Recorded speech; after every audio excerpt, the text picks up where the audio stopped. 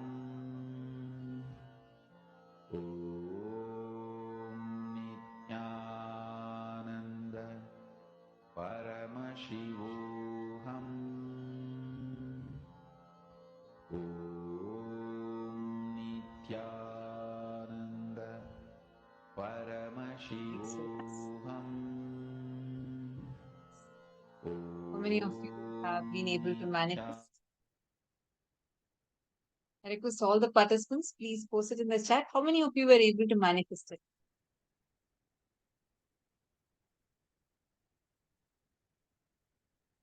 Ma Chunni Liu, Ma Esther, Ma Eugene,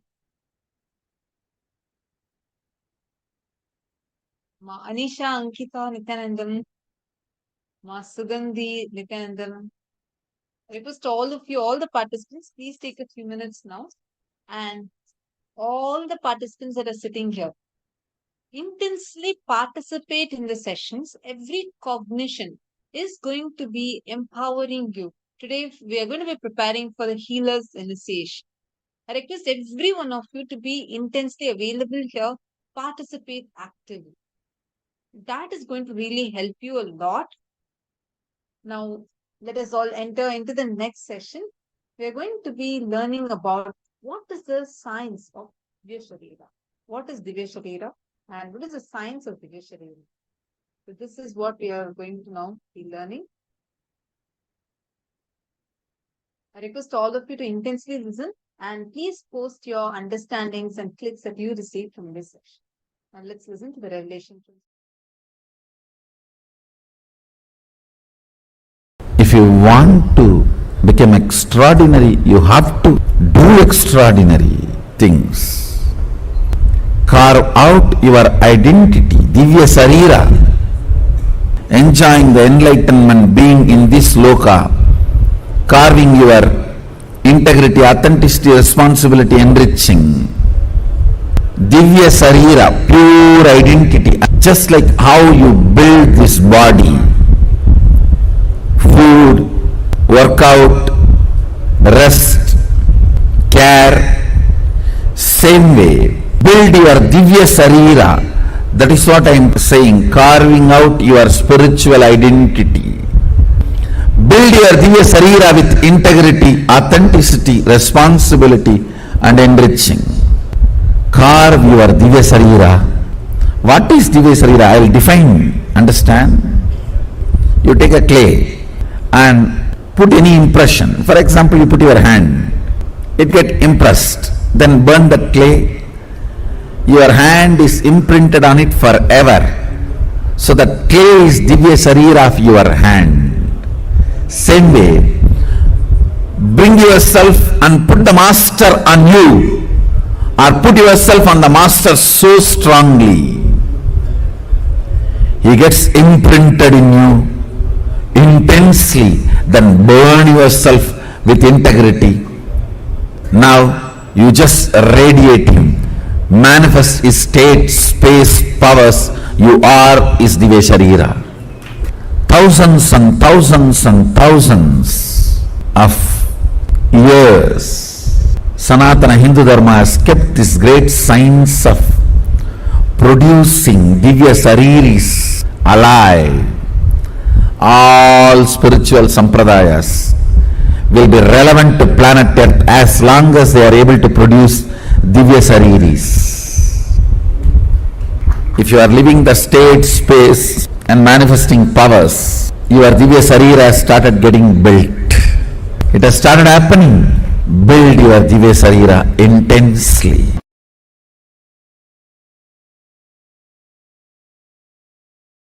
Listen carefully. Too much of shadow of conscious decision gets embedded into your natural selection process and you develop something called Divya Sarira, light body, which reduces your sensual needs drastically to keep you alive and excited. Means If your Divya Sarira develops more and more, with less input from the external world, you will be more alive, joyful, excited, inspired, radiating. You may not need sense pleasures to keep you alive and active.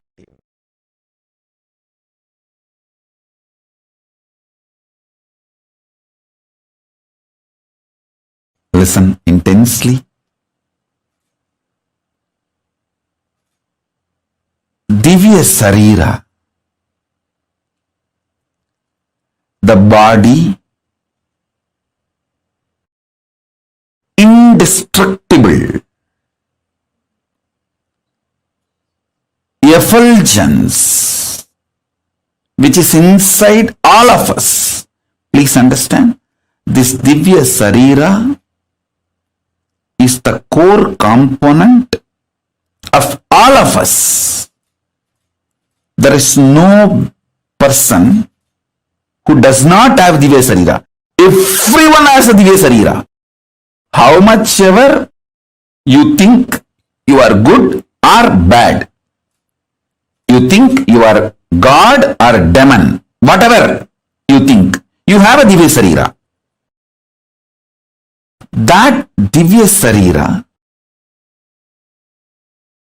strengthened, energized, inspired by sattvic food to the body, sattvic food to the mind, sattvic food to the consciousness. Enjoy this three in your life continuously. Don't worry about what should be negated.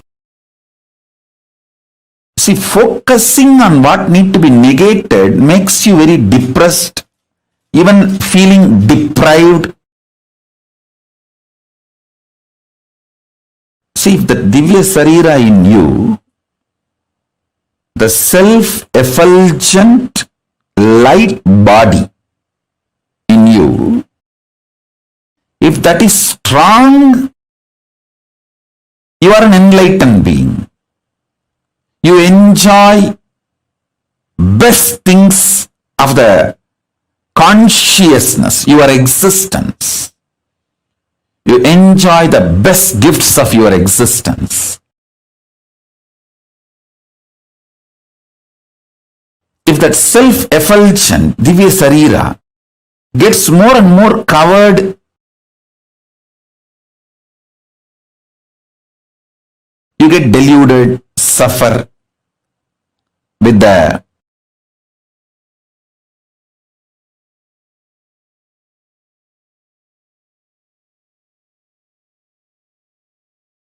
external world, delusions, delusion, whatnot, whatever.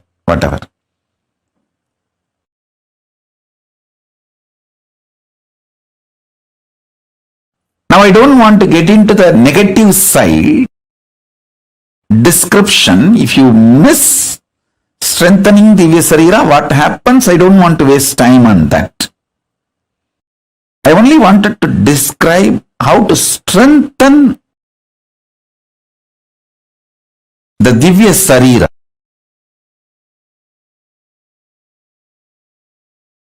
Self-effulgent, Swayam Prakasa Sutta Sarira, Daiva Sarira. All of us have.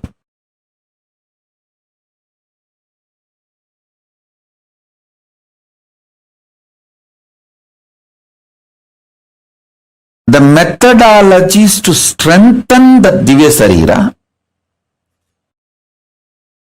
and manifest powers of Paramashiva, the state of Paramashiva, space of Paramashiva, and powers of Paramashiva. This truth is the message from Paramashiva directly to the whole humanity.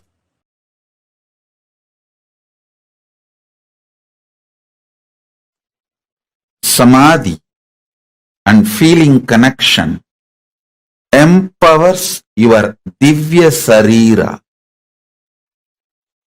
Empowering your Divya Sarira is the ultimate productivity of your happening in planet Earth. Your body, physical body,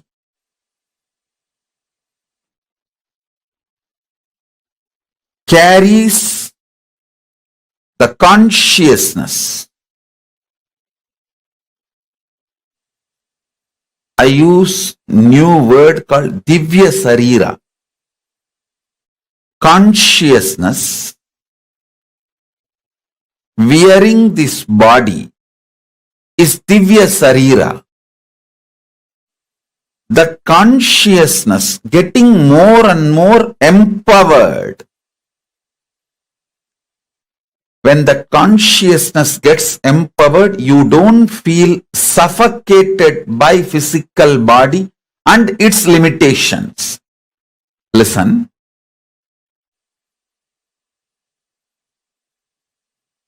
If your Divya Sarira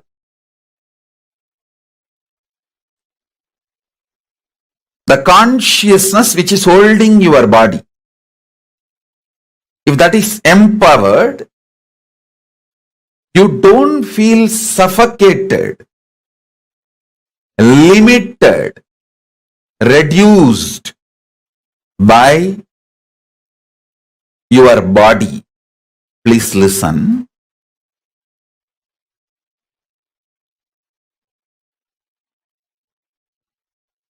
Body limiting your possibility makes you feel suffocated.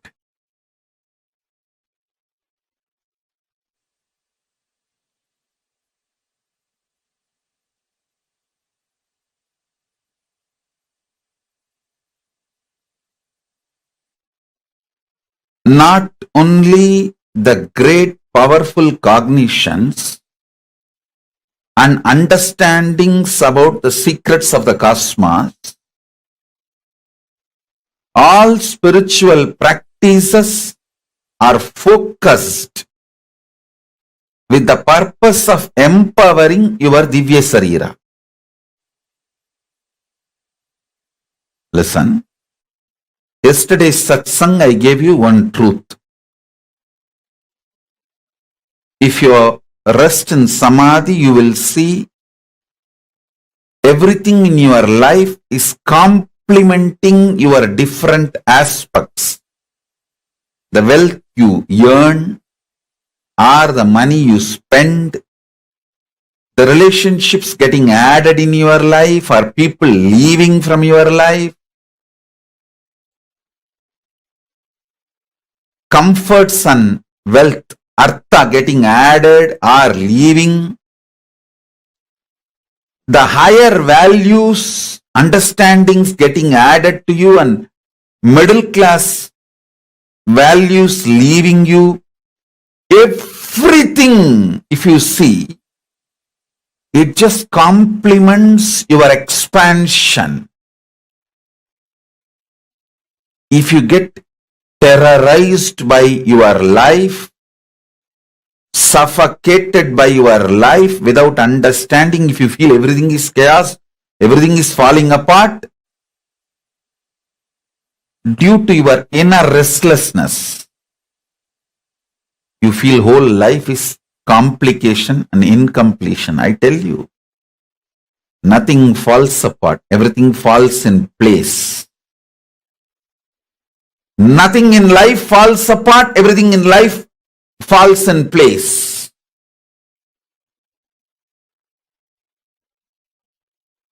Whenever I sit in Samadhi and watch, I see clearly everything is so auspicious. Not only I see it, when I see life as auspicious, my Divya Sarira gets so empowered. It just manifests powers and miracles. Every time when I reveal the higher truths, it empowers your inner space. It empowers your very being. Empowering your Divya Sarira is the job I do day in and day out.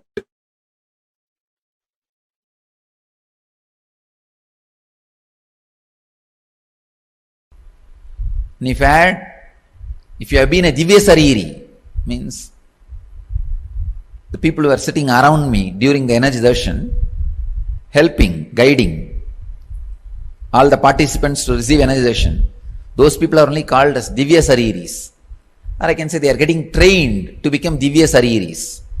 Means, it's like when a sun is shining, if you keep 10 mirror, all the 10 are properly focused on sun, towards sun. That whole area, the area between the 10 mirror will shine. Not only because of sun, the 10 reflections. So these Divya Sariris are like a mirror. They act like a mirror. So that the whole area intensely radiates energy. That is why people who come to have energy darshan, they literally enter my own physical body. Please understand. It's like me having an extended huge physical body.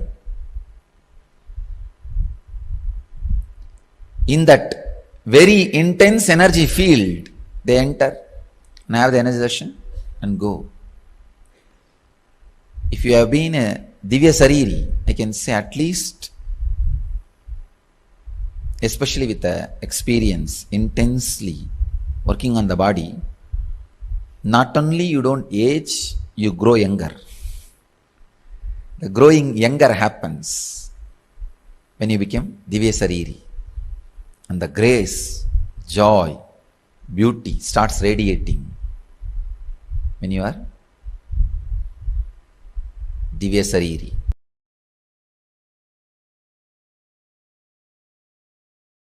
Listen. You have two major components in you. One, superconsciousness. Another one, body, matter. Means Chit and Jata. Matter and consciousness. Every particle of the matter which is manifested by the superconsciousness and still in alignment with the superconsciousness, that parts are called Divya Sarira in you. Every cell still continues to be in tune with Paramashiva.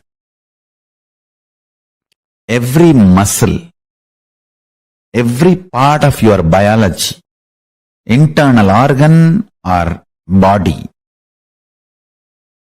Jnanendriya or Karmendriya, still in tune with Paramashiva comfortably, with powerful cognitions comfortably without any struggle, as a natural flow of life is Divya Sarira. Every cell which is ready to reverberate and radiate the powerful cognitions of Paramashiva is part of your Divya Sarira. Please understand.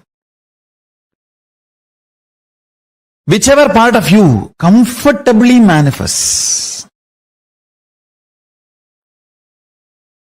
the powerful cognitions is your Divya Sarira. More and more powerful cognition manifestation means more and more you are becoming Divya Sarira. If your hands can manifest the highest powerful cognition. You are Paramashiva, your hands have become part of the Divya Sarira. Your eyes can manifest the truth. You are Paramashiva, your eyes have become part of Divya Sarira. Every cell in your body, if it can comfortably manifest powerful cognitions, it has become part of Divya Sarira.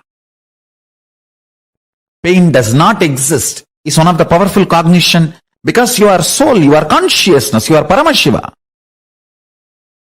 If your hand is fractured and it does not have pain, means it is manifesting as a natural flow, the powerful cognition you are Paramashiva.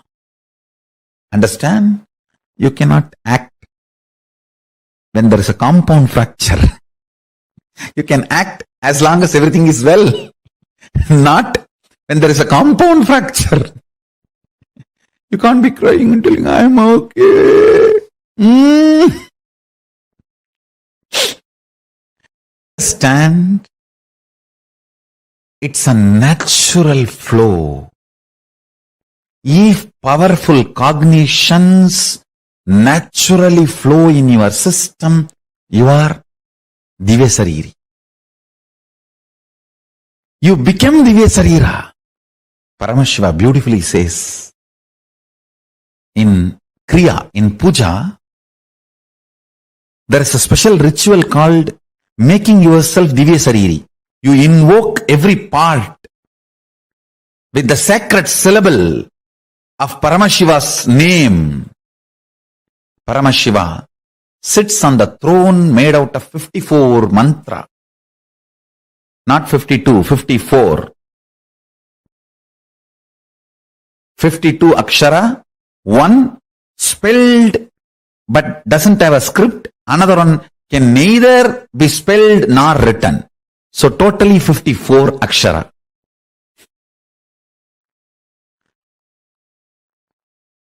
He sits on the throne which is made of these 54 aksharas. And listen carefully. When you invoke those aksharas in the various parts of your body, with the declaration, this part of the body, let it manifest Paramashiva and His glory, His state, space, powers and being and powerful cognitions. That part becomes Divya Sarira. If you do not feel pain during the multiple compound fracture, be guaranteed your body will not stink or rot or degrade when you leave the body. It will only be Jiva Samadhi. There will not be ordinary death. The body will not have any decay. Yoga Sarira doesn't decay. You become Divya Sarira.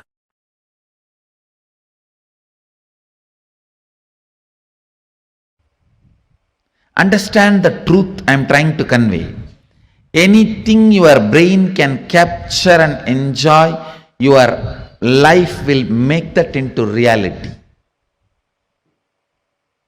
If your brain can capture and enjoy the most subtlest understandings of cosmic sacred secrets and the spiritual powers, you will become just yogi, Divya Shariri. If you enjoy pornography, your body will be physically matured. If you enjoy the subtle powers, subtle understandings, simply your body will become Divya Shariri. You will become yogi, Bala Yogi, Bala Sant. Bala Sant is a person whose brain captures all these highest conscious truths, subtle truths while you are young. The way your brain captures these great truths, simply your body starts manifesting it. You become yogi. You become a Divya Shariri. You become embodiment of Mahadeva. You become Balasant.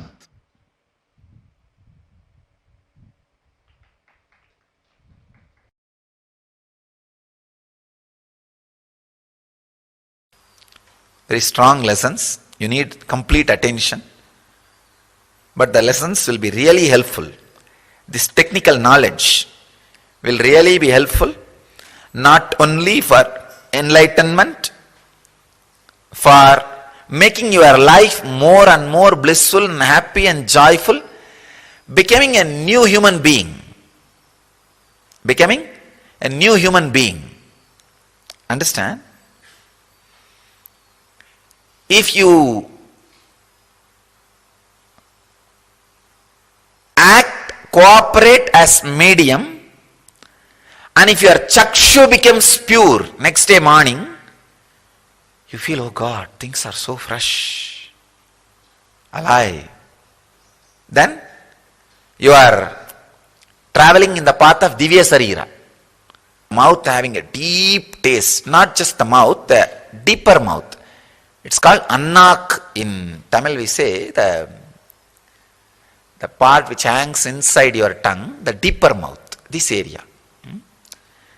That inside the throat, feeling intense sweetness or a very sweet smell being experienced in the nose. That is what is the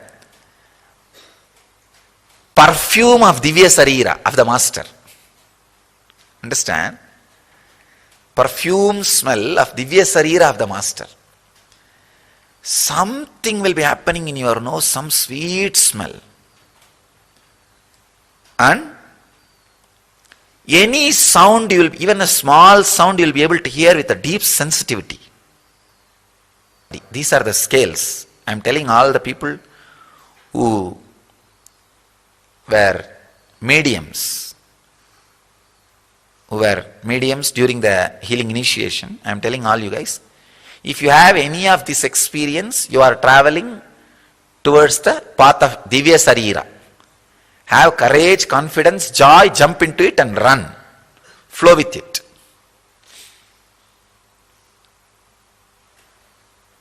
I am talking about this so detailed way so that in future,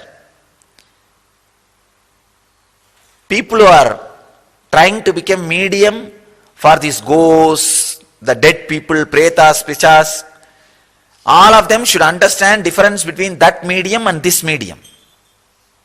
Medium word is loaded with a negative meaning. That is different and this is different. This is different. Here it is becoming Divya Sarira. There it is becoming more and more unconscious. Vivekananda gives an example. The black magic mediums, it's like throwing a big stone on the horse and stopping it. It will stop, but it will never get up again over. With a master, it's like holding the rope properly and stopping the horse. It will be termed, not killed. Terming the horse is different between killing the horse. So it's an important thing you need to understand.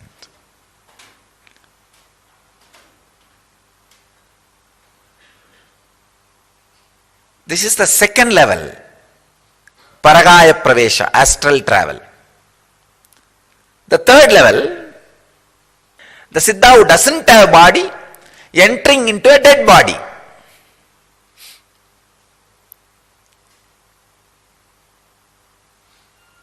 Like a Mahavatar Baba, who doesn't have physical body. He may suddenly enter into some body to do some work, to bless people, to initiate. It happens. And same way, Siddhas who don't have body, entering into, sorry, first thing, Siddhas who don't have body entering into a living body, Siddhas who don't have body entering into a dead body. These are the next categories. Understand? 4 category. I'll just give the essence. Person who is having the body, entering into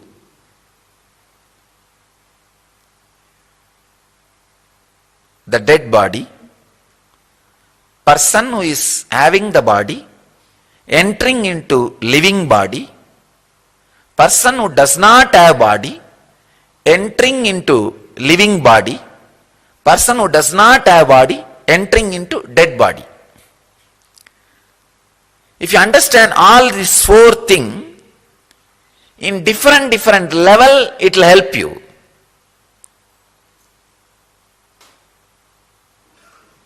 First, if you understand the possibility, a Siddha can reflect, radiate himself in your body, naturally that is the best thing can happen to your body. Just get out. Get out of your body, let him occupy. That is the best thing can happen to your body. Understand what best can happen to your body. Then that becoming Divya Sarira. That's the greatest thing can happen to you and the body.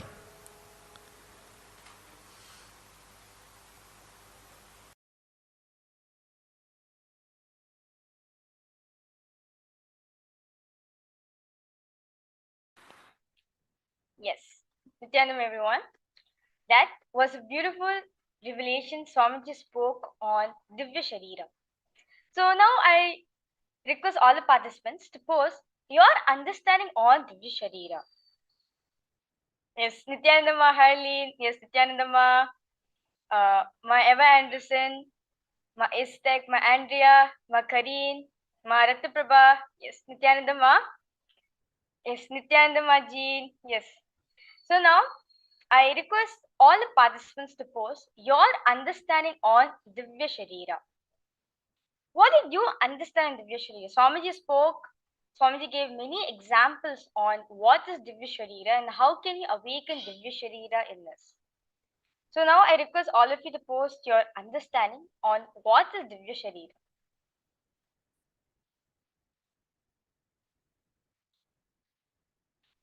Okay.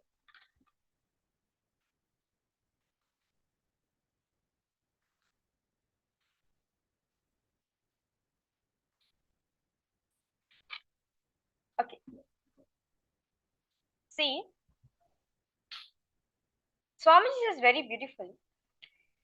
Every cell in our body or every organ, every part in our body which is ready to reverberate the powerful cognition of Paramashiva is your Divya Sharira.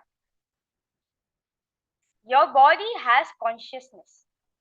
That consciousness is only Divya Sharira. Your Divya Sharira is there in each and every one of us. But why is it important to awaken this Divya Sharira in us? Swamiji said very beautifully in Satsang that if you get your Divya Sharira awakened, your life will be exciting. You do not need anything else to empower you, to inspire you, to excite you. Okay, yes, my Jean has commented back saying, if powerful cognition naturally flows in your body, we are Divya Sharira. Become a new human being, the self-effulgence life body. Yes, wonderful, ma. Yes, ma Eva Anderson, ma Istek, ma Kareer, ma Whipping, ma Andrea. Yes, ma Amrita Vandini, I request all of you to post your understandings. Swamiji said very beautifully, when you get your Divya Sharira awakened, you inspire yourself. You do not need anything from external to inspire you. See, naturally when we are bored or when we are suffering from something, what do? Instead of looking in ourselves, we look it out. We think the problem is outside. So we tried solving situation which is there outside. But if at all, okay, yes, external situation will change. But does it mean you are complete? Does it mean you are happy? You are fulfilled? Zero. No. Only when you inspire yourself from within. Only when you inspire with the powerful cognitions of Paramashiva.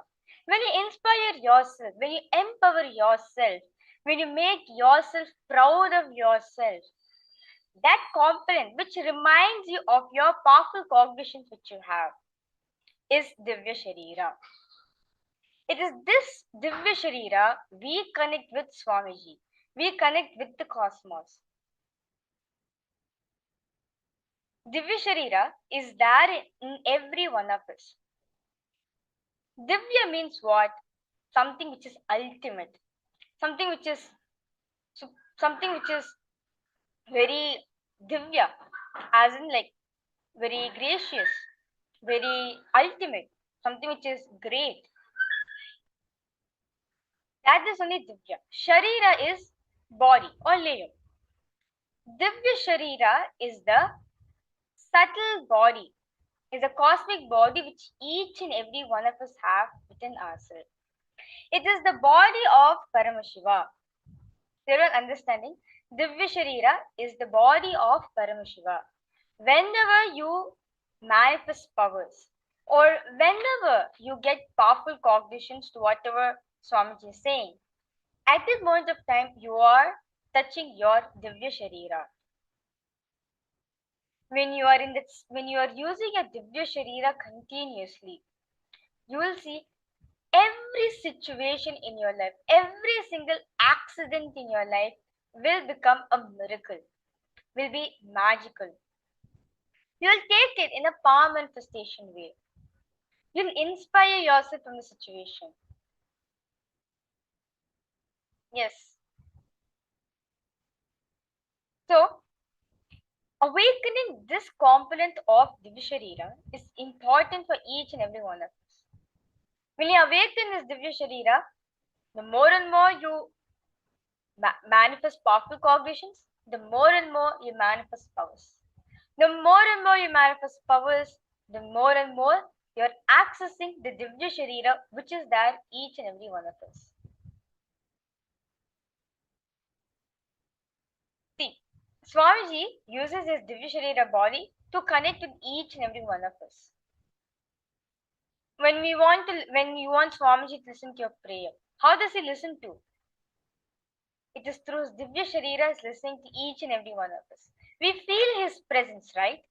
Whenever we do puja, when we invoke Swamiji's presence, we do feel Swamiji's presence during the puja, right? We feel Swamiji is actually sitting there and accepting your puja. That is Swamiji's Divya Sharira. The Divya Sharira is there in each and every one of us. It just needs to be awakened. That's it. The moment you manifest powerful cognitions in your life, the more and more power manifestation happens, we touch this Divya Sharira. So Swamiji said very beautifully that you have two major components which is there in you. One is your superconsciousness, and the other is the body, matter which you carry. The Chit Jata, matter and consciousness. So the first thing is the superconsciousness which you have. And second is the body, the matter which you carry. When every single particle of the matter which is manifested by the superconsciousness and still in alignment with the superconsciousness, that part are called Divya Sharira in each and every one of us. Everyone understanding? So, the part in you, the particle in you which manifests the superconsciousness and which is aligned to that superconsciousness, which is Swamiji, Paramashiva, that part is called Divya Sharira.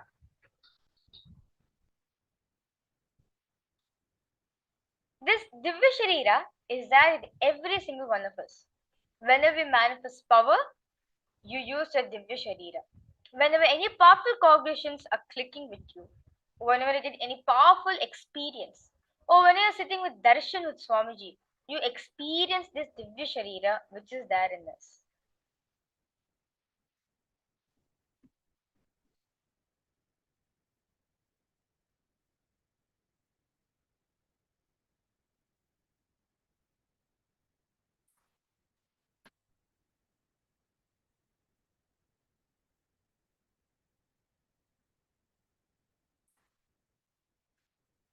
So, the part in you which reminds you of your superconsciousness, which reminds you you are Paramashiva, you are Swamiji, you can manifest all these powers.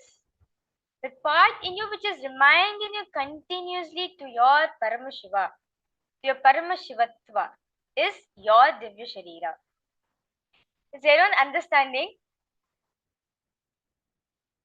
Ma Kareen, Ma Weeping, Ma Jean, Ma Ratnaprabha, Nityanandama, if you have any doubts or any questions on Divya Sharira, we can post it in the chat and I will be answering your questions. So I just want to ask all of you whether you understood this concept of Divya Sharira, why it is important. Yes, as Ma Jean said, when if powerful cognitions naturally flow in our body, we are Divya Sharira. The more and more powerful cognitions you manifest, you become a Divya Shariri. The more and more powers you manifest, you become a Divya Shariri. It is nothing but the component in you where you allow Swamiji to flow through you. See, most of the time we take decisions out of our past experiences, right? But if we are stuck in one field, we do not know how to move forward. Instead, what do? We go back to our lower inner image, which we have. But instead of going back to your lower inner image, go to your higher inner image, which is becoming Swamiji. How does Swamiji handle this situation? How does Swamiji takes this? That component in you which reminds you of your higher identity is your Divya Sharira. When you manifest powers, becoming a new human being, the self-effulgence which is there in each and every one of us is Divya Sharira.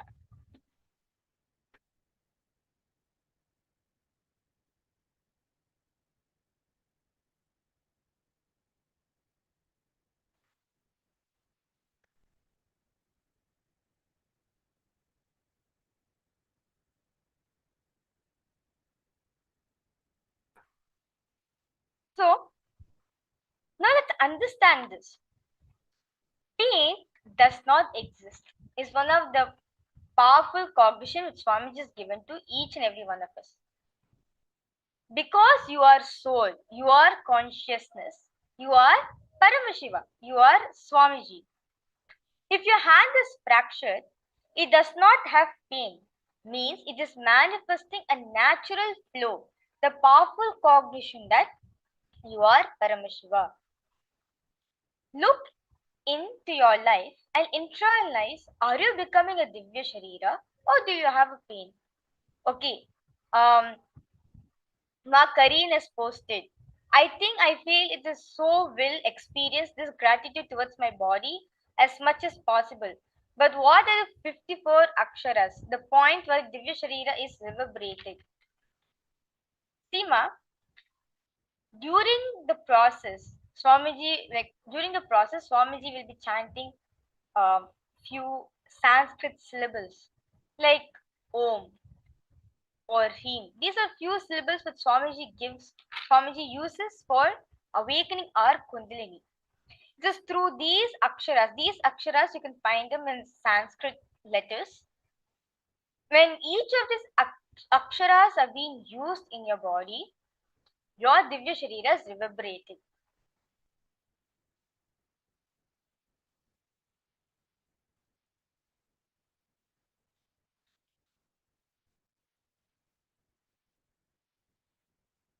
Swamiji uses this 54 aksharas to awaken our Divya Sharira which is there in each and every one of us.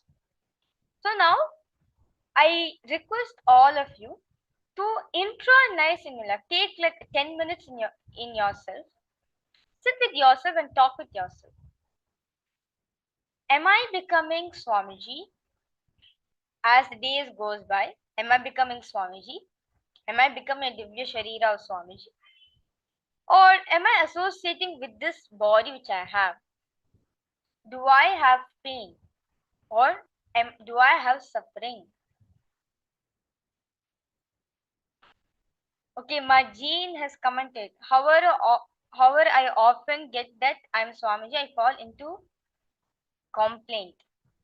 See, Ma, whenever you feel you're becoming Swamiji, when you're in oneness space with Swamiji, whatever happens in your life, you will know how to react it. You will react out of your powerfulness that you are Swamiji. You will not fall into the space of complaining as you are saying. When you are Swamiji, how Swamiji is so solution oriented, how Swamiji is so powerful. Whenever anything comes to Swamiji, Swamiji just takes it to the next step. Naturally, that also happens in you. Yes, so now, Marjeen, I request you to sit with yourself and ask yourself, whenever I'm manifesting powerful cognitions in my life, or whenever any incidents or whenever any situations are happening in my life, during those moments, am I becoming Paramashiva? Am I becoming Swamiji? Or am I becoming my identity which I'm carrying as Maji? Or am I becoming the lower identity which I have? So now, sit with yourself and ask, when every single moment of my life happening, am I becoming a Divya Shariri? Am I becoming Swamiji? Or am I becoming the identity which I've projected for myself?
look into your life and internalize whether each and every single moment in your life, whether you're becoming Paramashiva, Swamiji, or you're becoming a Divya Shariri, or you're associating yourself with the identity which you already have.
Okay. So Margin has posted. However, I often forget that I am Swamiji and I fall into complaint. Seema, for example, you want to manifest something in your life. Let's say you want to manifest SJP. You want to contribute to Sangha in the form of SJP. See, take an example of Swamiji. When anything comes to Swamiji, he only thinks in a way, how can I be more available to people? How can I contribute more and more to people's life? How could I take it to next level? Like when persecution was going on, and at the time we told Swamiji that you should not take satsangs and everything. But Swamiji only decided, so what if they say that's not going to stop me from what I have come here for? And Swamiji expanded his scale into giving satsang in two-way video conferencing through online.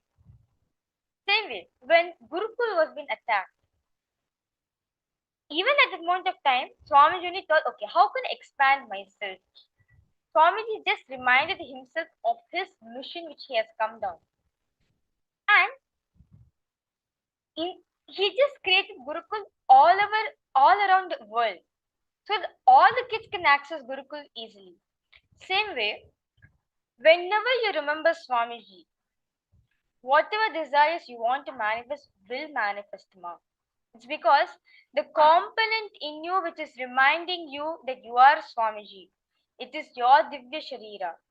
And then more and more you play, the more and more you are in that space of Divya Sharira, the more and more you are in that space and you are Swamiji, naturally, whatever desires you want to manifest will manifest for you, ma. You will see Swamiji will actually manifest for you in your life.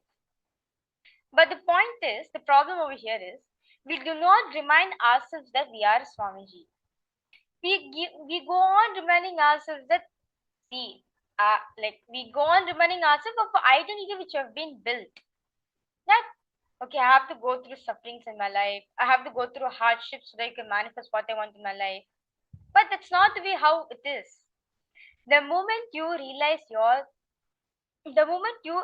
remember you are Swamiji, whatever you want to manifest will manifest, ma.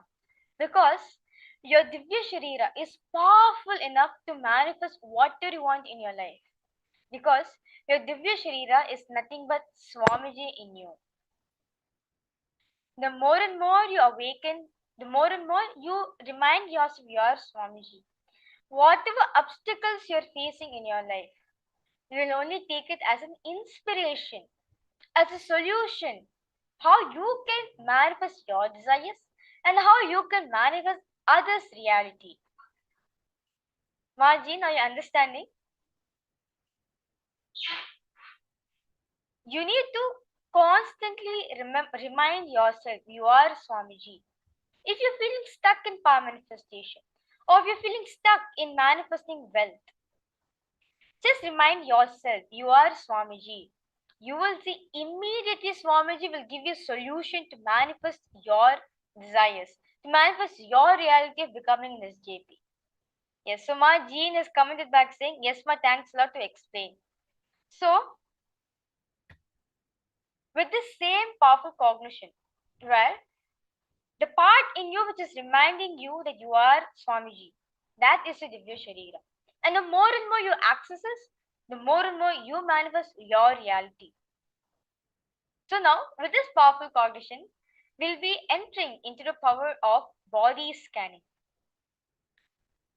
So, now what exactly is the power of body scanning? Body scanning is the power where you have the ability to scan what is happening inside yourself and also scanning what is happening in the other person's body.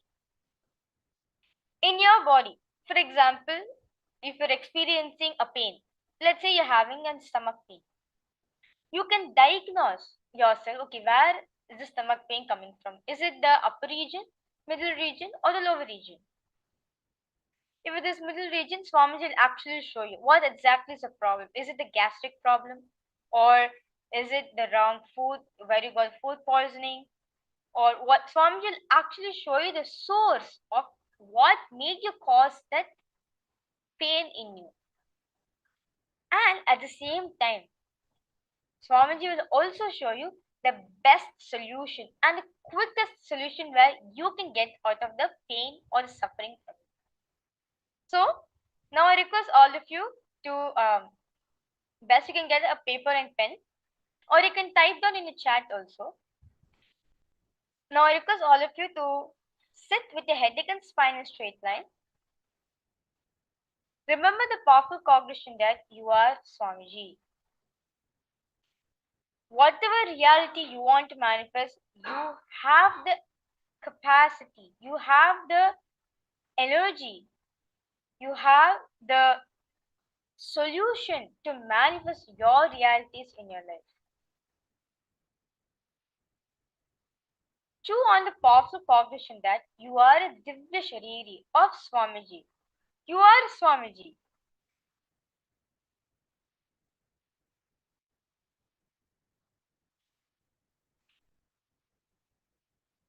And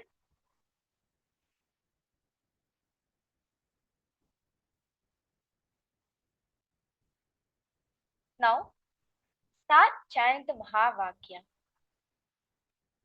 Om Nithyananda Paramashivoham. Om Nithyananda Paramashivoham. Om Nithyananda Paramashivoham.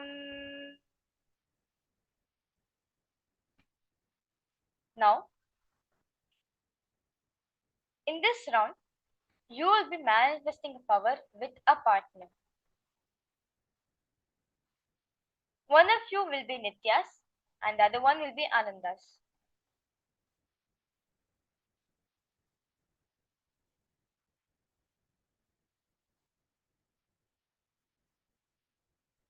Before you manifest this power to a partner, you request your partner whether they are okay for the body scanning.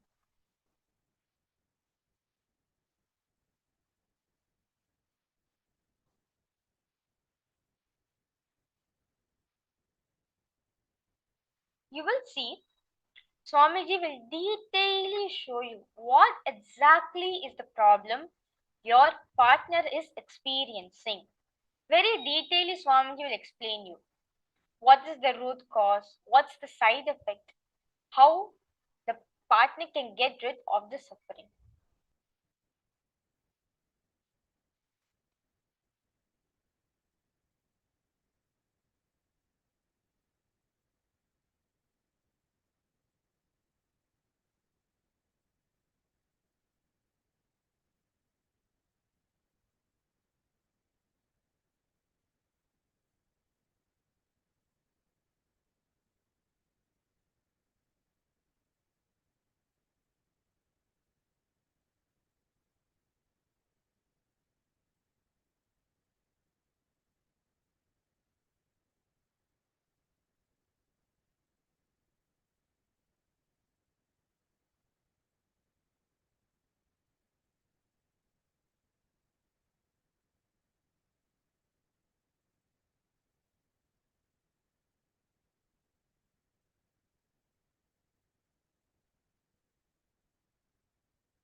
Whatever Swamiji is revealing it to you, just start sharing it to your partner immediately.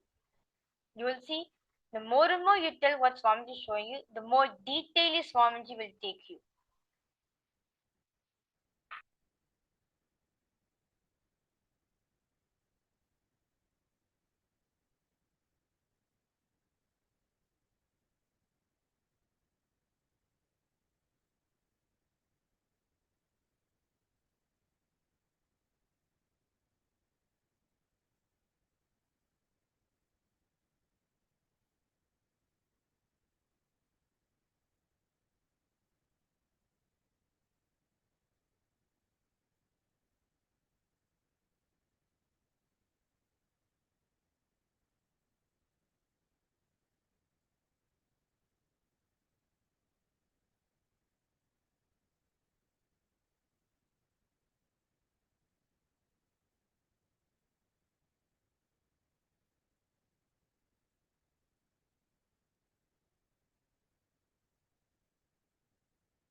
if you're feeling stuck in not in manifesting the power, just tell yourself continuously, you are Swamiji. You will be able to manifest the power. The more and more you tell yourself you are Swamiji, the more and more you remind yourself you are Swamiji, you'll experience the Divya Sharira. You'll experience Swamiji actually giving you the answer. You'll actually feel as if Swamiji is telling you the answer. So just go on reminding yourself you are Swamiji.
Paramashivoham.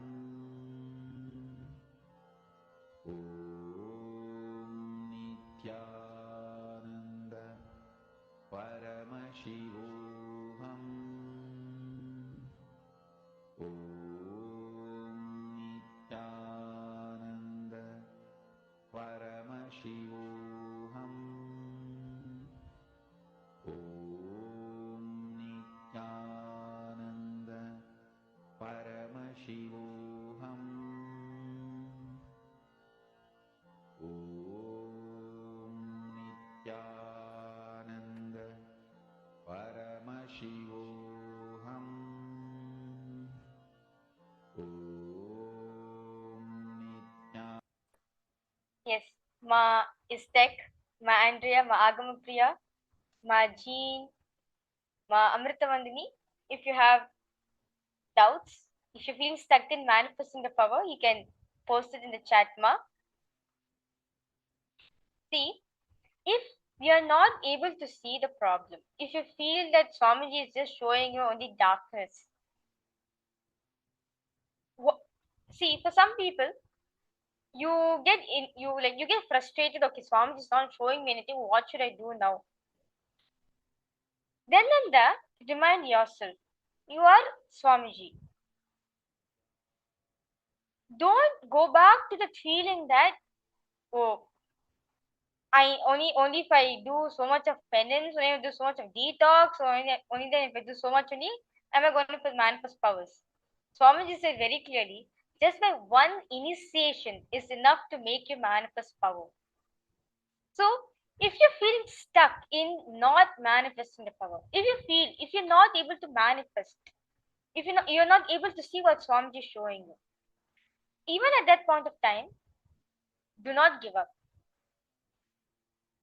Just go on reminding yourself, I am Swamiji, I am Paramashiva. I'm not the mind, I'm not this body which I'm experiencing, I'm consciousness. When you remind yourself of the powerful cognition that you are a Divya Shariri, when you continuously chewing on the powerful cognition, you will you'll start seeing, like, let's say you will see a human anatomy and Swamiji will be showing you some few red spots here and there. Then you'll be able to identify, okay, Swamiji is showing the leg region, Swamiji is showing me the hand region, or Swamiji is showing me the eye region. In these problems you're able to see, in these areas you're able to see. Then slowly you go in deeply. Swamiji will actually show you the root cause of the problem. what exactly is the pain and what's the root cause which made the person suffer from that pain. So if you're not able to see, do not go back to the same space which you are. Okay, I'm not able to manifest powers now. Okay, let me just skip the round and go. No. If you have doubts in manifesting the power, you feel free to post in the chat, and I'm right here to make you guys manifest this extraordinary powers of Paramashiva. So if you're not okay, so if you have a question, I'm not able to see what Swamiji is showing. What should I do now? Now, just tell yourself, you are Swamiji. Remind yourself continuously, I am Swamiji. I am not what I'm experiencing. I am not this frustration. When you are in that same space of oneness, when you continuously remind yourself that you are Swamiji, you will actually manifest powers. Because what is exactly Divya Sharira?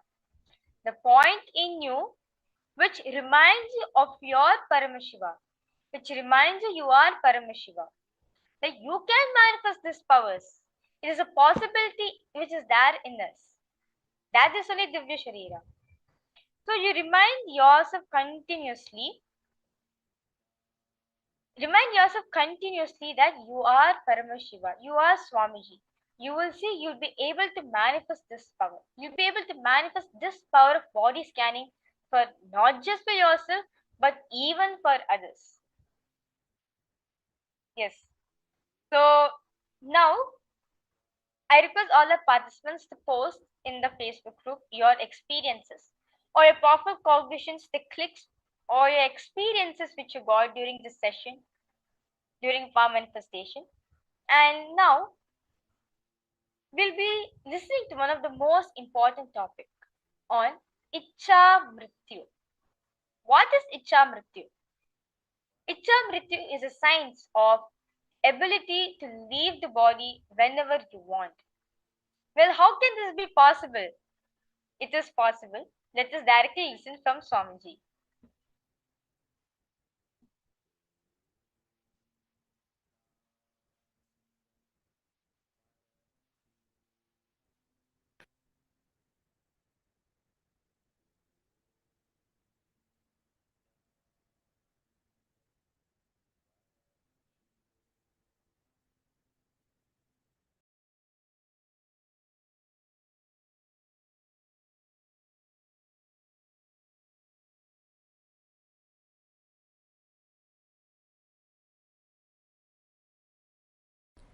Understand, I wanted to tell you a fundamental truth. I am not claiming anything. I don't claim. With all my integrity, I can stand in front of Kalabhairava. With all my integrity, I can tell you, in Hindu tradition, we achieved immortality.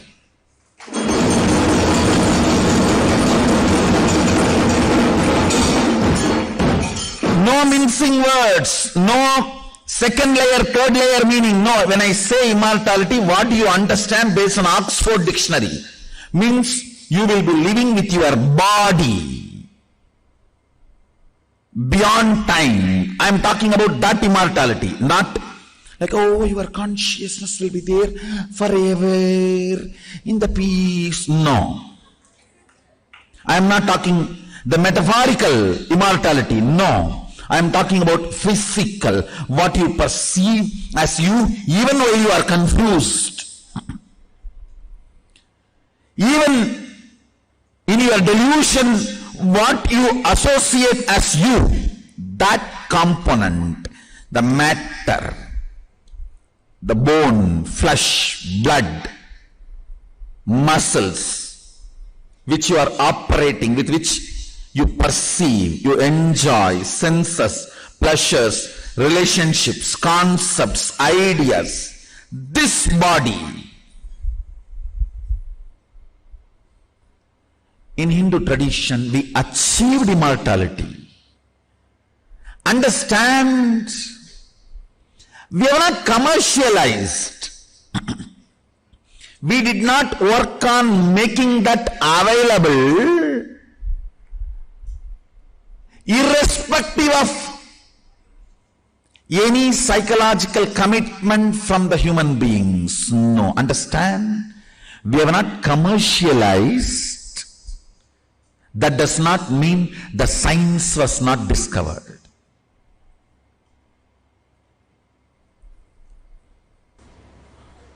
These are internal organs.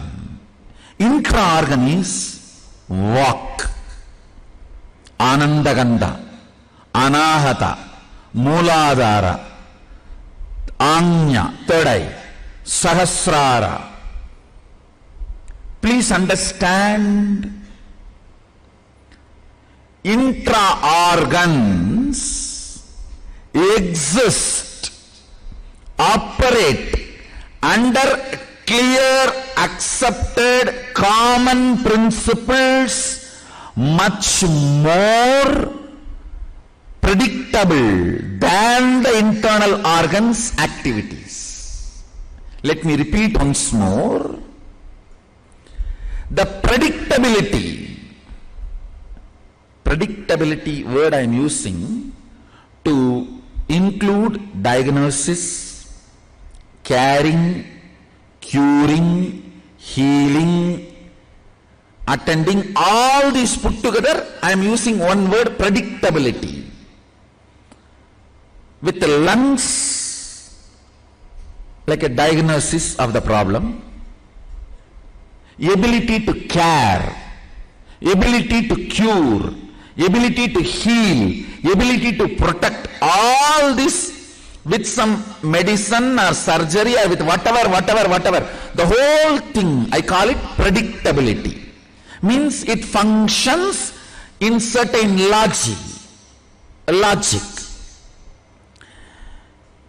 Intra-organ, like Anandaganda, Anahata Chakra, 112 minor chakras and 14 major chakras. And Anandaganda, the master key, all these chakras function a precisely defined logic, and their predictability is much more sharper than the internal organs like lungs, heart, kidney, brain. For various reasons, the science was not practiced widely. That does not mean science did not exist.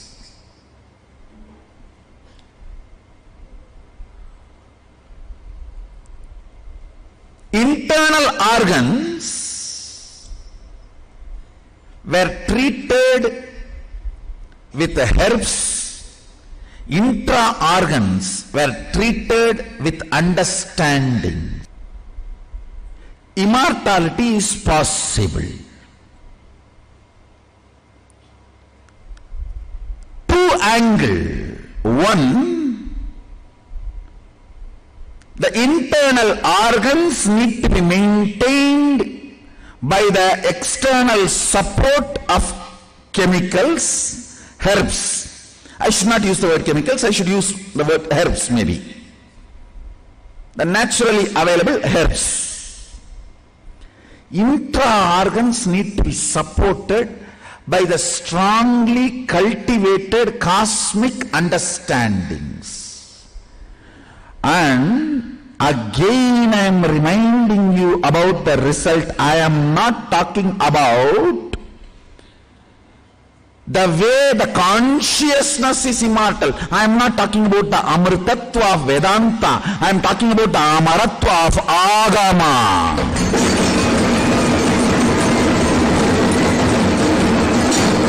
Understand? I am not talking about the amritatva of Vedanta. Oh, you are God. You are always God. You will always be God. No. Now, I am not disrespecting that. But here, when I claim immortality, I am not talking that language. I am talking about immortalizing the hand, leg, face and the body, physical body with which you are associating yourself and enjoying the life. So once more, I am explaining the fundamentals. The internal organs need to be attended with herbs and intra-organs need to be attended with cosmic principles and understandings. Please listen. Our masters have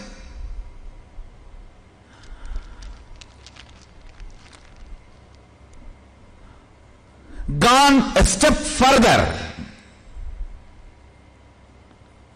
They try to make things as easy and simple as possible for you.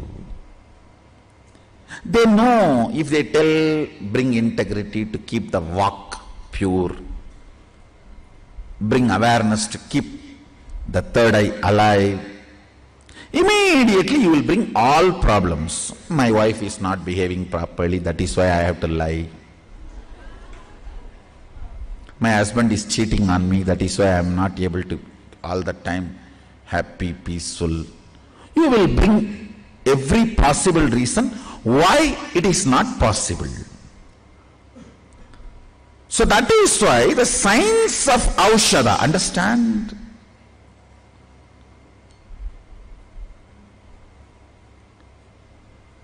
Converting matter into energy or energy into matter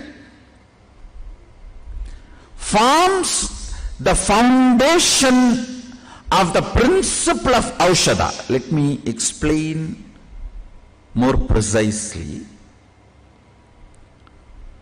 Your various glands. There are certain glands in your system responsible for release of male hormone or female hormone. You don't need any extra chemical from outside. Just a thought current can trigger that gland and hormone can be just pushed or injected into your system. Same principle, understand? Certain thought current can be converted, put inside matter, can be sent in your body either through applying on the skin or orally. That can generate the thought current into your intra-organs and keep your intra-organs active, in turn keep your internal organs active, in turn keep you immortal. I'll give you the essence, few lines I wanted to utter. 1. Immortality is possible. Second, all the side effects of the immortality like anti-aging, expanding the lifespan, all the side effects and after effects, the connected products are all possible. Our Hindu rishis have cracked the code of the problem. Not only they cracked the code of the problem, they developed the software powerful enough to give the result. And next, it is 2-part, internal organ, intra-organ. And the internal organ is supposed to be done by the herbs. The intra-organ is supposed to be maintained by Aushadha. I should, because there is no English word, I'll create a new word, energy medicine.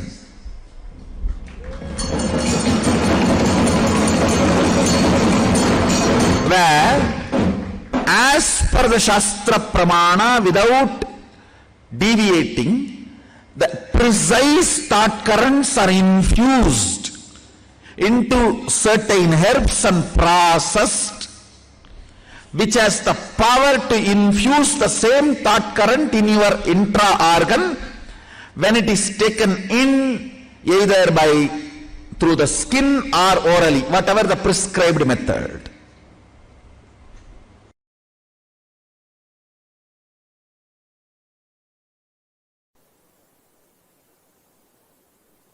The signs of healthy long living and the signs of immortality. Not only reality, it is easy, listen. Just simple dietary change. Some of the diets you need to change. The way you eat, the things you eat, you just need to change. And if we can detox you, if there are parasites and microbes sitting inside your body and triggering you, if they can be removed from your system, diet is such a simple, easy lifestyle. Listen. It is not that you are really incapable of becoming immortal, but the parasites sitting inside you, microbes sitting inside you, they trigger all kinds of stupid addictive patterns.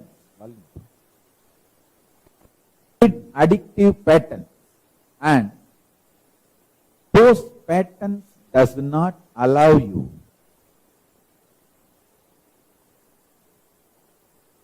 to systematically evolve your body. It is like a internal imploding mechanism you carry inside your gut and inside your brain.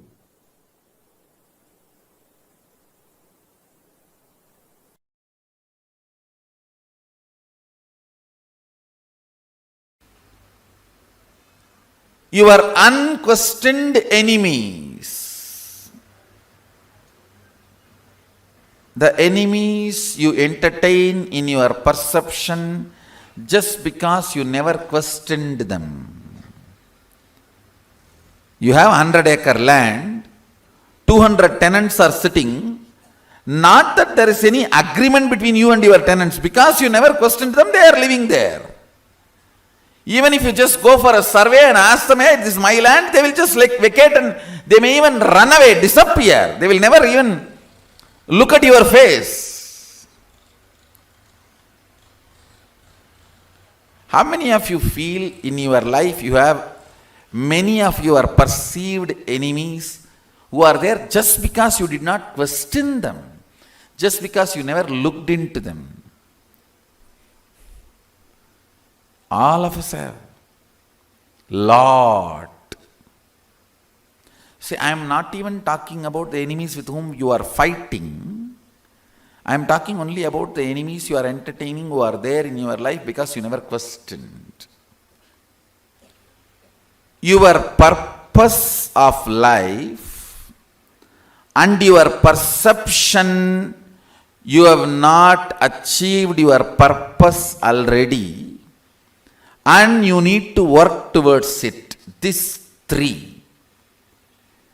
Criminal cognitions. Listen. Listen to the word I am using. Criminal cognitions.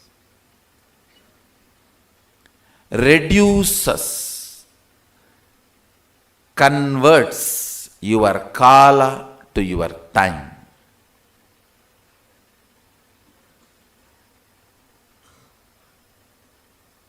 Aligning many of the fundamental understandings with the first principle of life.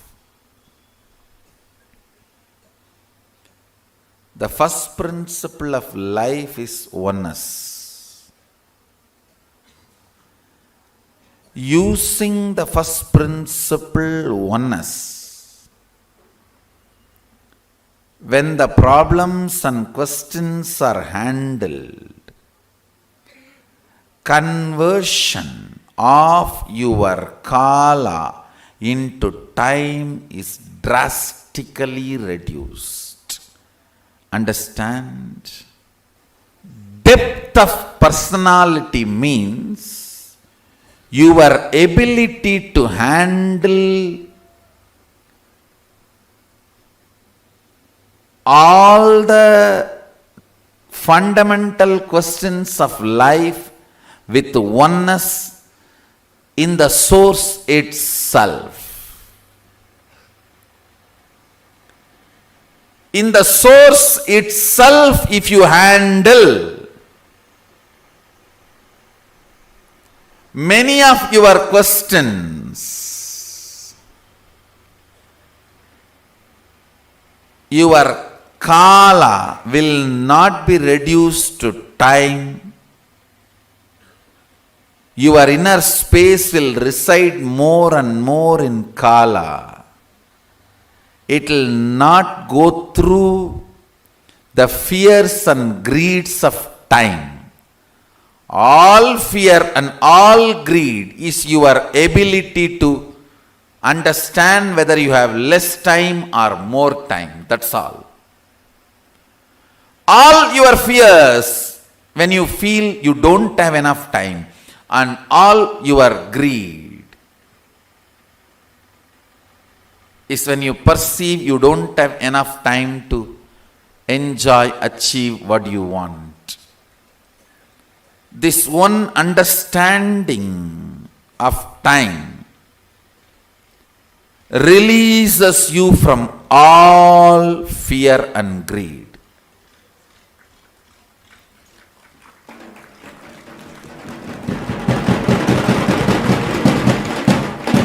If you know, you can just make any amount of time from kala. Kala is like a cotton, huge raw material. Cotton is available for you to make any amount of thread, time. Time is like a thread. Kala is like a cotton. Kala is the time of your life. Time is kala of your perceived reality. Listen. If you know you can make years out of your inner space, that's what I call Ichcha Mrityu. Bhishma was given a boon of Ichcha Mrityu. You can die when you want. If you don't want, you don't need to. Means he was given a boon to make any amount of time, number of years, out of his inner space, kala.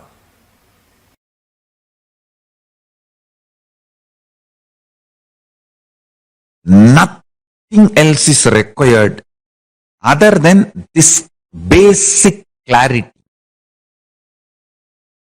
and will persistence. Hey, I tell you, even Yama could not do anything to a 16-year-old boy, Markandeya. He's just 16-year-old boy, Markandeya. He held himself with Paramashiva, with his will persistence, which was more stronger than the Yama Pasa. Yama's rope. Yama has a Pasa rope through which he can get any life out of any body.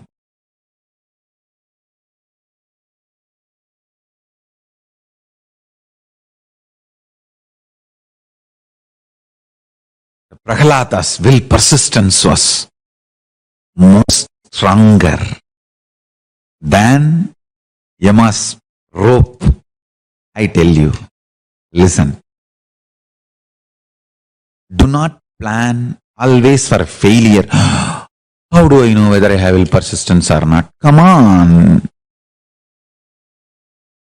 Start manifesting will persistence from now. Start manifesting powers from now. Go on counting your success.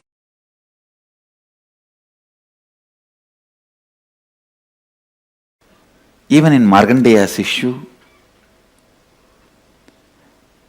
when he was trying to take the life of Markandeya, Mahadeva appears and intervenes. Yama says beautifully, "O Prabhu, it is you who ordained me in this flow of life and law of life. When you want to interfere, no one can question, but I surrender me also at your feet. Please take my life also, because my life has been ordained by you to maintain the flow of life and law of life. Now, when I am not able to do that, I am surrendering my life also at your feet." Mahadeva accepts his life into him, reprograms and says, "You will maintain the flow of life and law of life, exempting my devotees," and gives the life back to him. Understand? He is so sincere, authentic, integrated to his programming. Even when Mahadeva interfered, he said, "Prabhu, I can't question your interfering. You are above all this. You have every right to interfere, but take my life, for which you programmed me. You programmed me to maintain the flow of life and law of life, yama and dharma. Now, when I am not able to do that, I surrender my life itself at your feet." So death was killed once in Tirukkadayur. Death was killed. Yama was killed.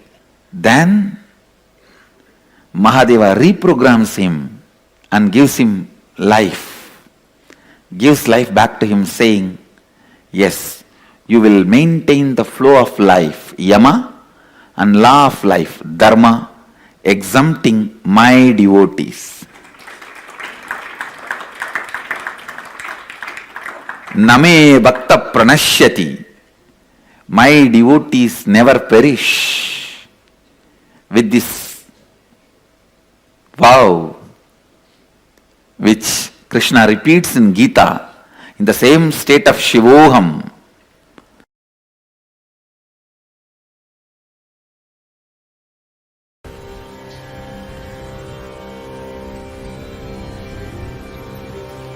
Every one of you can become Kala Bhairava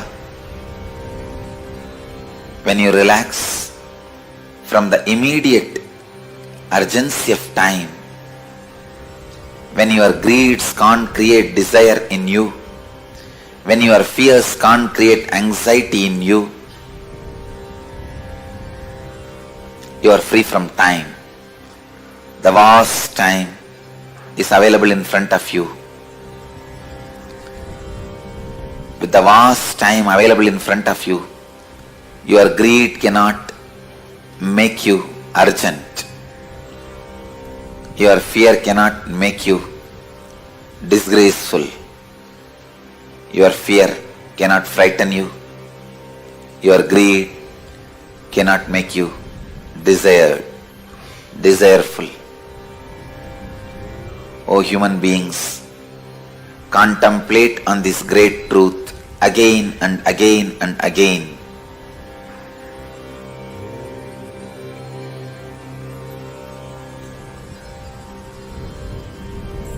The brain which I am using to radiate this truth to all of you is capable of transmitting that very truths to all your brains, as brains do not have individual consciousness. It is just a biomemory chip in human body. I bless you all to receive the truth, to relate with the truth, to be receptive to this truth. It can be transmitted just like that. It can be easily transmitted. It can just be downloaded. Your birth, your death, your rebirth, the time between the birth and death, time between death and rebirth are all part of same long life. There is no discontinuity in the whole life. Let this one truth sink in all of you to make you understand. Greed does not need to create desire in you. In the ocean, when the river enters, it doesn't create ripples. In the vast time available in front of you, by this great truth, even if the greed enters, it does not create the ripples of desire. Even if the fear enters, it does not create the ripples of anxiety.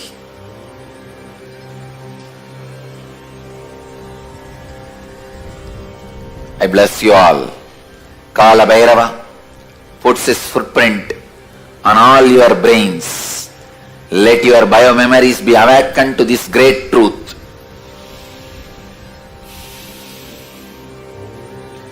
Birth and death and rebirth and time gap between birth and death and rebirth are all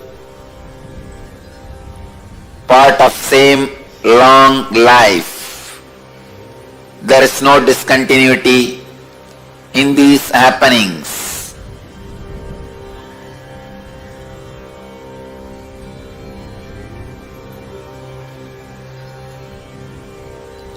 Kala Bhairava blesses you all with this great truth.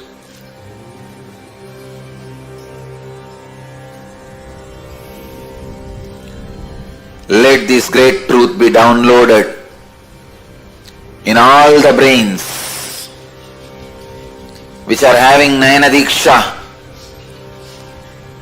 from this brain all over the world. Namah Shivaya.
Understand, whenever Guru shows you the ferociousness, Master shows you the ferociousness, he is showering the real love.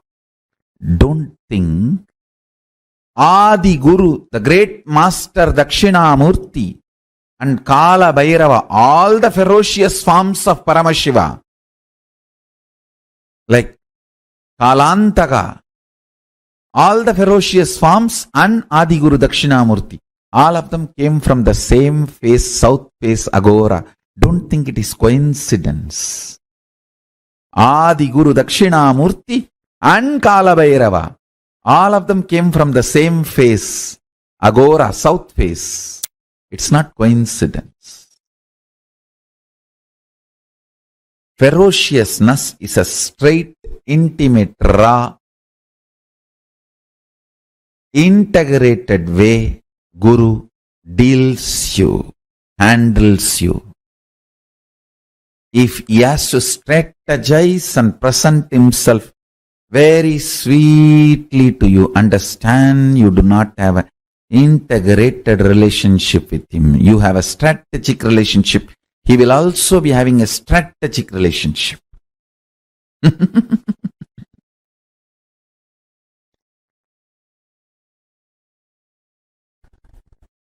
Ferociousness is Paramashiva dealing you with his own hands, with his empty hands, bare hands. He will never kill you. He will only hug you. Anything you see other than ferociousness, all forms of sweetness, is handling you through a strategy, means some weapon. The weapon may be looking very comfortable,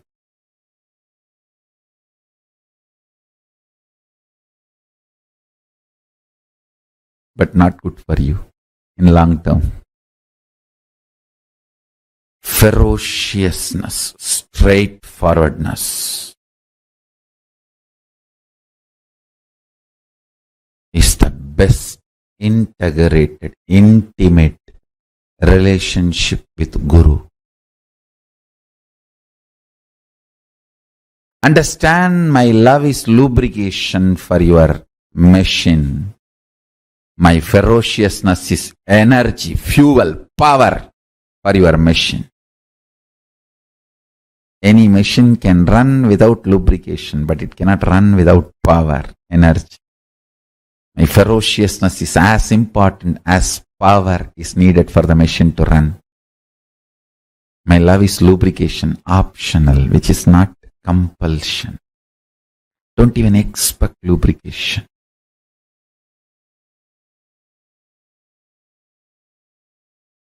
In KAILASA,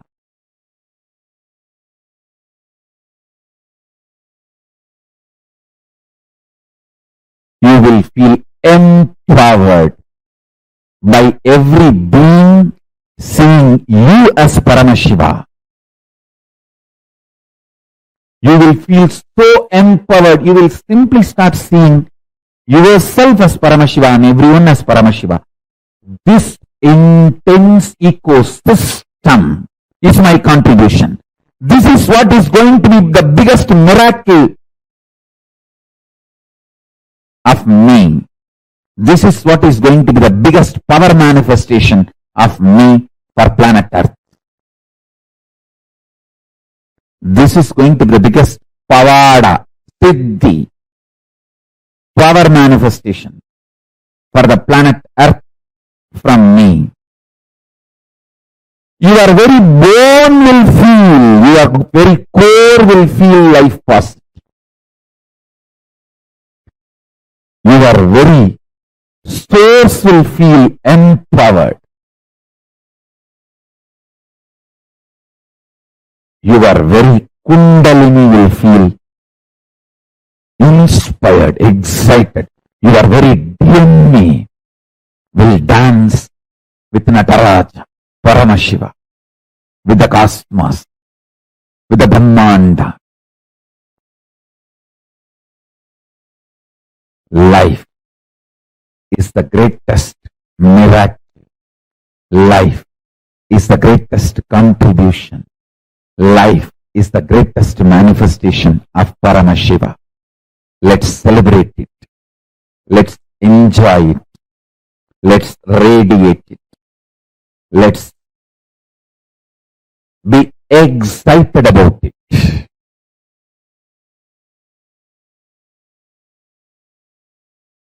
Life is a life is a life. Nothing can equate it.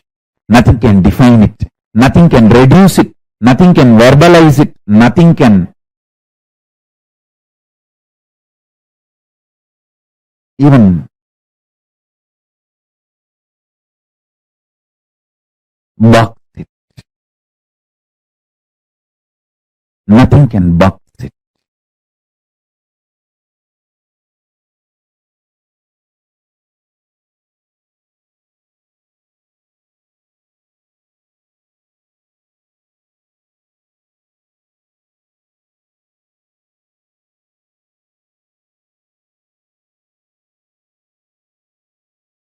Let's celebrate life, life, life. Paramashiva as Kalantaka, Mrityunjaya, Yamantaka, who manifested life beyond even death. Let's celebrate Paramashiva, Kalantaka, Mrityunjaya, Yamantaka.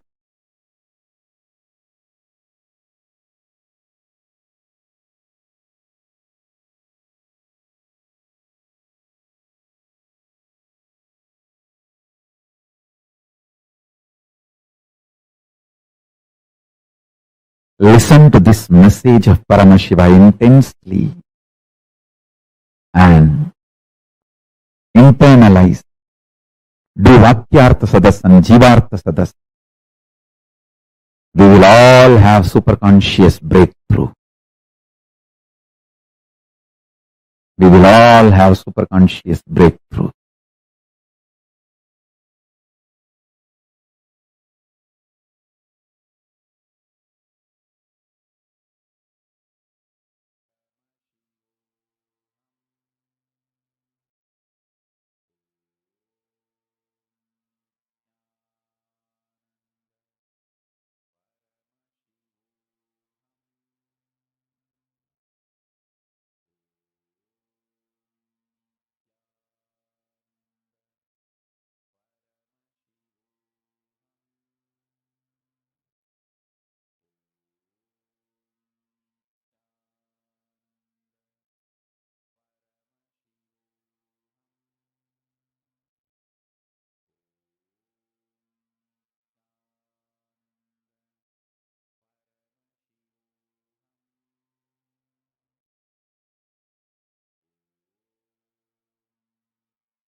as Swamiji so powerfully revealed to all of us just now, immortality is possible. I can say that's the essence of it, because Swamiji says that when any concept can be understood or enjoyed by your brain, it becomes your cognition, it becomes your reality. Even modern day science is starting to discover, where they say that the job of the mind is to create coherence between our beliefs and reality. So the first step towards realizing Ichha Mrityu, immortality as your reality, is just knowing that it is possible, which is what Swamiji so powerfully conveyed to all of us in this session. It is possible for you to live forever. Not just the Vedantic idea, not just the idea of, oh, Nainam Chindanti Shastrani, Nainam Dahati Pavakaha, Nachedam Klediyantyapo, Nasoshayati Marudaha, which refers to the soul, but that is a reality for our physical body. Even inside the delusion, what are you associating with yourself is also immortal. Did we all understand this? Can I request everyone to post?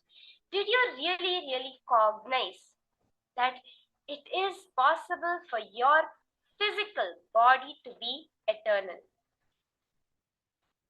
Ma Gian Vivian Lavital, Ma Sarala, Ma Karini Shivanatarajan,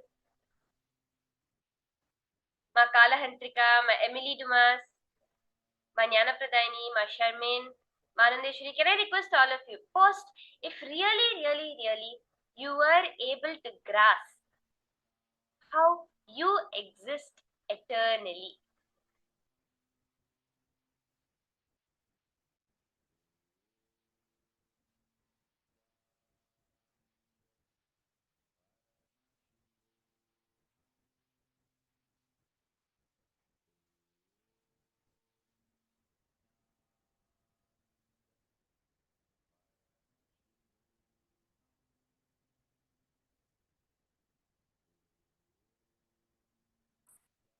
Okay, Ma Karini is saying that I got lost with Kala the cotton and time the thread. See here, ma'am, exactly what is Swamiji explaining is saying that when you are able to cognize that Kala, the time dimension of the cosmos, like Swamiji says, English is a very poor language to translate the concepts, the understandings of Hinduism. But roughly we equate Kala as time. But Swamiji says Kala is the cosmic dimension of time, which is not actually separate from space. That is the cotton which exists. So we have all seen, like, the traditional way of making thread, right? You have cotton and you have the wheel which you spin it into a thread on the other side. Am I right, ma?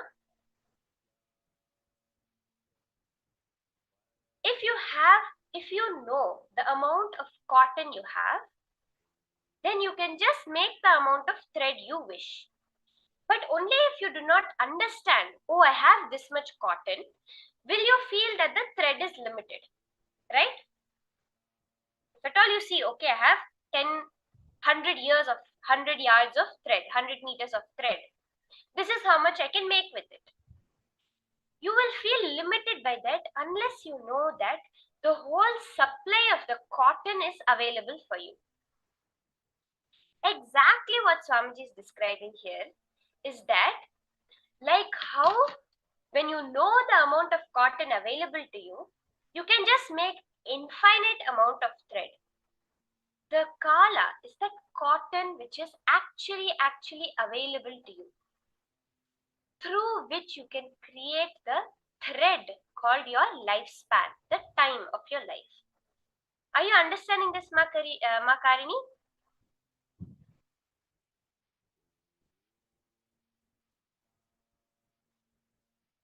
That is what the science of Ichha Mrityu is.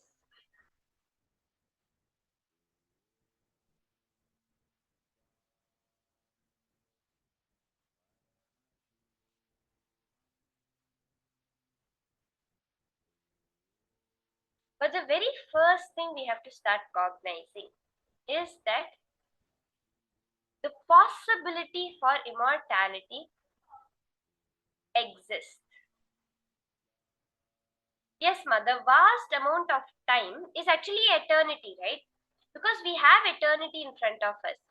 When we realize that eternity, when we realize the science of making that eternal time into our lifespan, that is what is Ichamrityu, which is living forever or immortality.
Swamiji says, all the side effects of immortality, like anti-aging, expanding the lifestyle, they are all the things connected to immortality is also possible. And very beautifully, Swamiji gave the exact technique, so many techniques in fact, on how this is possible. The internal organs need to be attended with herbs, and the intra organs need to be attended with cosmic principles and understandings. See, there's one very beautiful story where there is a, this is for you actually, Makarini, Makarini Shivanatarajan, this is exactly for you. There was once a milk lady, a milkmaid, who used to serve milk to a certain house, a house of Brahmins, a house of intellectuals, every day. So as she used to go to serve the milk every day, she used to be really late, she used to come. So for example, they would need the milk by early morning, but she would only arrive by late morning, almost afternoon time. So the Pandit asked her, the head of the house, he asked her, like, why is it you're coming late every day for work, no matter what happens? Every day late you're delivering the milk. She says, no, on my way here, there is one Bhagavatam class. I sit and listen to that class. This Pandit is like, you're such a simple person. You don't even understand what they're speaking. Can you tell me what they're talking? She says, I don't understand anything what they're talking. He says, then why are you attending? Don't attend it. But still it continues. Every day she continues to be late. So one day the Pandit gets really irritated with her and he takes the basket in which she has the milk. He takes that basket and he puts it under the tap of water. And he says, see here. See this basket. It is full of holes. How much of a time I'm going to keep it under the tap, it is not going to collect any water. The milk lady says, yes, that is correct. But do you notice that even though it's not holding any water, it is getting cleaned? When we sit and we receive these cosmic principles and cognitions, even if immediately we're not grasping it, it's not becoming our reality. That itself is super powerful. It's powerful enough to change the way you look at life. Are you understanding the simple story? The basket, she may not be understanding what is being told in the Bhagavatam class, but just listening to those greater truths changes the very structure of your biomemory to receiving these higher truths, which can directly lead you to immortality. And the other thing Swamiji said, that na karmana, na prajaya, na dhanena, tyage naike amritatva nasuhu. Amritatva, immortality, can neither be achieved by your actions, nor by any definition of progeny of next generation, nor even through wealth. Immortality can be achieved only through tyaga. And Swamiji redefined tyaga. Tyaga is not sacrifice, it is not giving up anything. Tyaga is leaving your lower identity and embracing your higher identity. Ma, did you all understand this? I really want to understand. Did you understand what Swamiji defined as tyaga in this session that we watched today?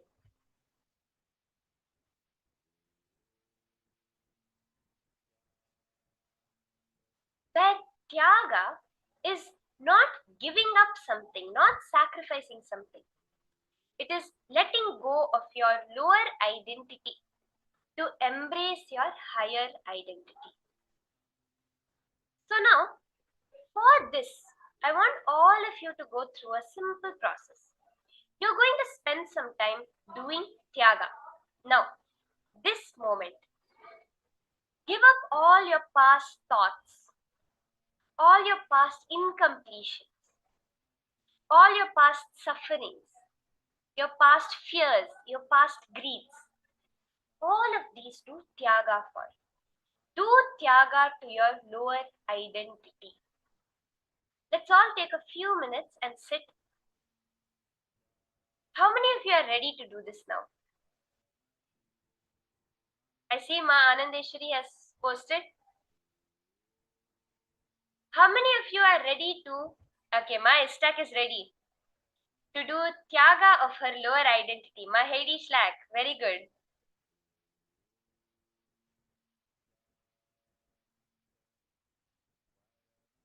How many of you are ready to do this tyaga now of your lower identity?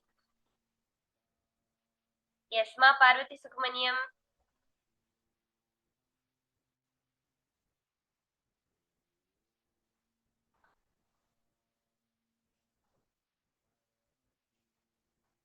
Ma Kasturi Aravind. Ma Karini has posted, I am already so arrogant. Ma, no, Ma. You are, when you, the more and more you evolve towards Paramashiva, that is all matters. See, because when you ultimately, like the way Swamiji says, your ultimate existence in Maha Kailasa, that existence is Paramashiva. See, Ma, I'll tell you one simple thing. Swamiji says, whatever happens, exaggerate it only on Paramashiva. What does this mean? See, however great you might try to be, however great you want to make something, it cannot be greater than Paramashiva. So, Ma, even when you're feeling, oh, I'm already so arrogant, make your arrogance based on Paramashiva. I am Paramashiva, I can manifest my reality. Then it will not be arrogance, Ma, it will be your very reality. When you're doing tyaga, see, even arrogance stems out of only powerlessness. When you feel you are something low inside, but outside you're trying to project like you don't have a care or you're so great. That is what arrogance comes from. But when you give up that lower identity which you're holding inside, it becomes power manifestation, Ma. It is no longer arrogance. Yes, Ma. So let us spend few minutes now and do this tyaga. Tyaga of our lower identity, our lower inner image. Anything that is not telling you that you are Paramashiva, do tyaga of it.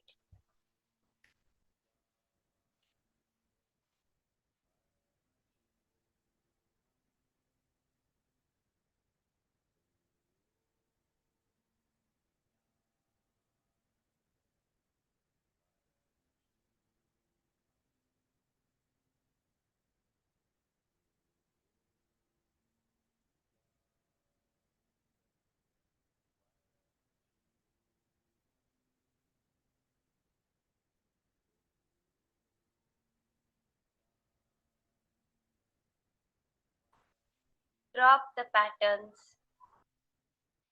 drop any emotions. Most importantly, drop your self-doubt, your self-hatred, and self-denial. Drop your root patterns. And Swamiji says the ultimate tyaga, drop your fears. As soon as you have dropped your fears, you are Paramashiva. For example, if you're suffering with anxiety related to your work, normally what will you think? Let me do tyaga of my work. But Swamiji says no. Decide, I am going to face what comes, but I've decided to do tyaga of the fear I have. The tyaga of all fears of feeling terrorized, anxious, being pushed to take decisions due to fear. Do tyaga of that. In any incident you're able to think of. Do tyaga of the past of that incident. Do tyaga of any patterns, emotions, SDHD, root patterns, and ultimately fears related to that. Automatically, immortality will be achieved.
hope all of you, with this decision to drop our lower self-image and only live with our highest possibility, our highest existence as Paramashiva in Kailasa, let us enter into the power manifestation. So all of you who have made this declaration now, can you post, yes, I declare to live as my highest image, my highest existence as Paramashiva, as Swamiji. Ma Anandeshwari, Ma Istak, Ma Hedi Slack, Ma Karil Karni, Ma GN. Can I request all of you, declare now, post your declaration in the chat. I declare to live my highest existence as Swamiji and do tyaga of any other lower existence.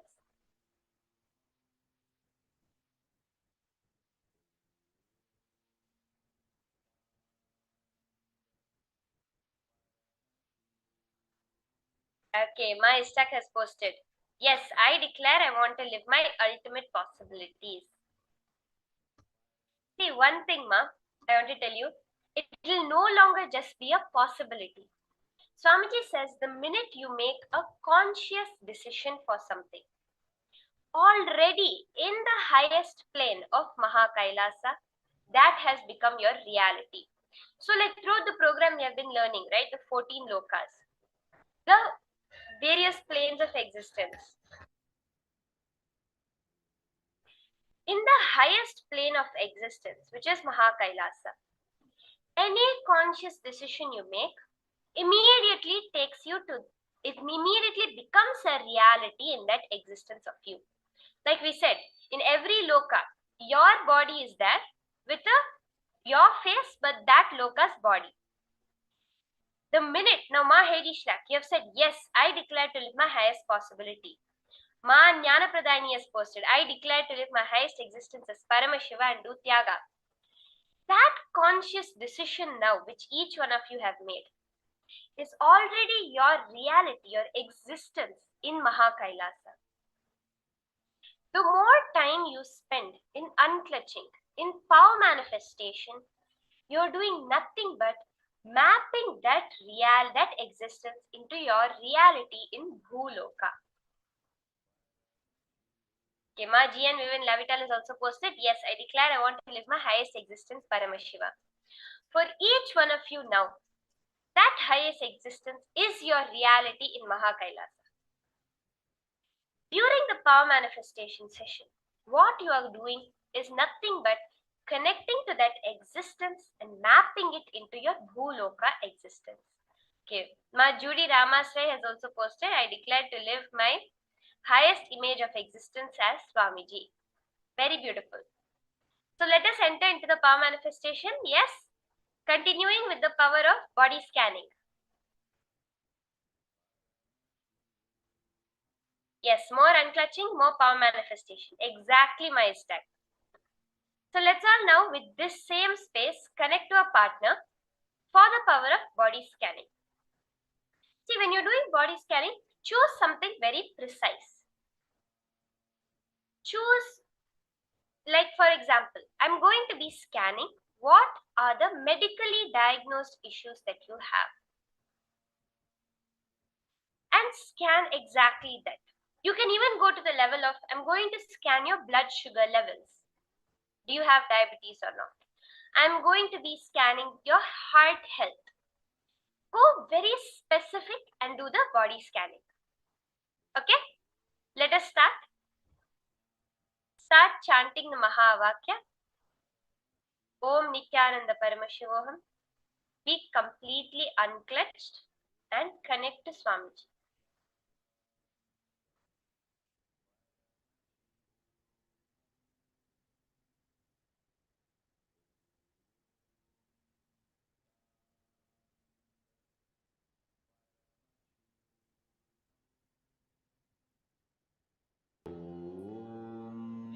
Nithyananda Paramashivoham. Om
Nithyananda Paramashivoham.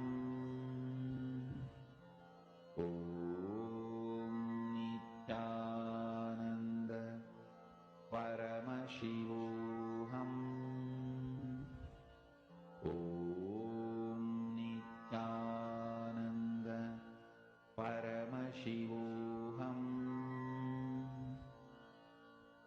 Om Nithyananda Paramashivoham. Om Nithyananda Paramashivoham. Om Nithyananda Paramashivoham. Om Nithyananda Paramashivoham. Om Nithyananda Paramashivoham. Om Nithyananda Paramashivoham. Om Nithyananda Paramashivoham. Om Nithyananda Paramashivoham. Om Nithyananda Paramashivoham. Om Nithyananda